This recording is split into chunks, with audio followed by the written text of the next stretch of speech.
आज हम इंग्लिश में सीखेंगे वर्ड फॉर्मेशन यानी शब्द निर्माण। और हम किस शब्द से शब्दों का निर्माण करेंगे? नॉलेज से।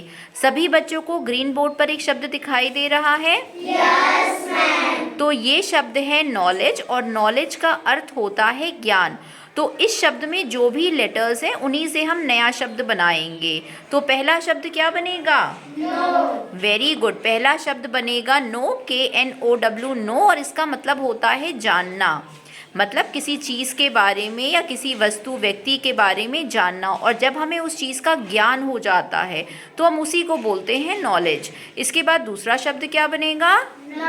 नाउ। अगर आप नो में से खाली के हटा दो तो हमें एक नया शब्द मिलेगा और इसका अर्थ होता है अब। तो ये शब्द होगा नाउ, मतलब अभी। अगर हम अभी की बात करें तो वो होगा नाउ। इसके बाद तीसरा शब्द क्या बनेगा? वीक। Very good. तीसरा शब्द बनेगा वीक, WEEK, वीक। इसका मतलब होता है सप्ताह। आपका जो हफ्ता होता है जिसमें 7 दिन होते हैं, जिसको हम सप्ताह बोलते हैं, तो इंग्लिश में ये हो जाएगा वीक। इसके बाद चौथा शब्द क्या बनेगा? वीड। चौथा शब्द बनेगा वीड। वीड का अर्थ होता है खरपतवार।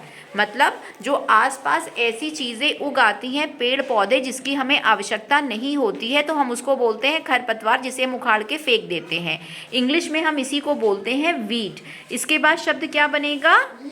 लेड। लेड का मतलब होता है नेतृत्व किया। अगर हमने किसी चीज़ का नेतृत्व किया, किसी कार्य का नेतृत्व किया, तो उसको हम बोलते हैं लेड।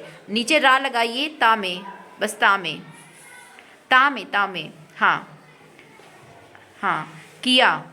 इसके बाद शब्द क्या बनेगा?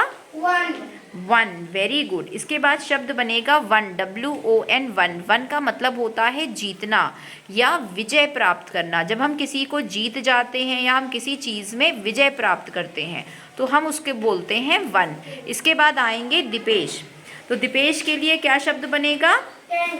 Keg, KEG, keg. ठीक है।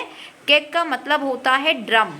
ठीक है। जैसे किसी ड्रम में अगर आप कोई सामान रखो, जैसे आपने तेल रखा या कोई आपने सामान रखा, चावल दाल, तो उसको हम बोलते हैं केग। मतलब ऐसा ड्रम जिसमें हम सामान रख सकते हैं। इसके बाद क्या शब्द बनेगा? नीड। नीड का मतलब होता है ज़रूरत। ठीक है। जब हमें किसी चीज़ की आवश्यकता होती है, यानी कि नीड होती है, ज़रूरत होती है, तो उसको हम बोलते हैं नीड, कि हमें किसी चीज़ की आवश्यकता है यानी कि ज़रूरत है। फिर क्या बनेगा?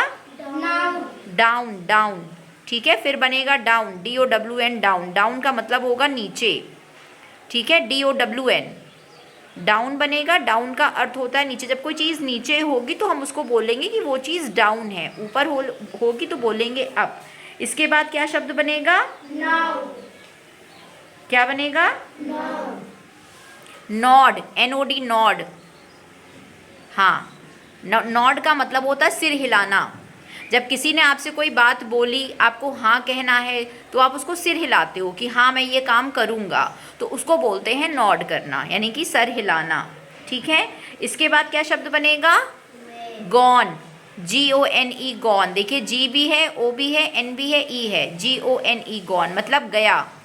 ठीक है। कोई व्यक्ति अगर चला गया है, ठीक है, गया। अगर कोई व्यक्ति चला गया तो हम उसको बोलते हैं गॉन। इसके बाद अंतिम शब्द क्या बनेगा? वेड, WED, वेड। वेड का मतलब होता है विवाह करना। ठीक है। वेड का मतलब विवाह करना, और वेडिंग का मतलब हो गया विवाह, और विवाह करना। हाँ। सब बच्चों को नॉलेज से नए शब्दों का आ गया निर्माण करना। Yes ma'am. अपने लिए दीपेश और रोशनी के लिए क्लैप करिए।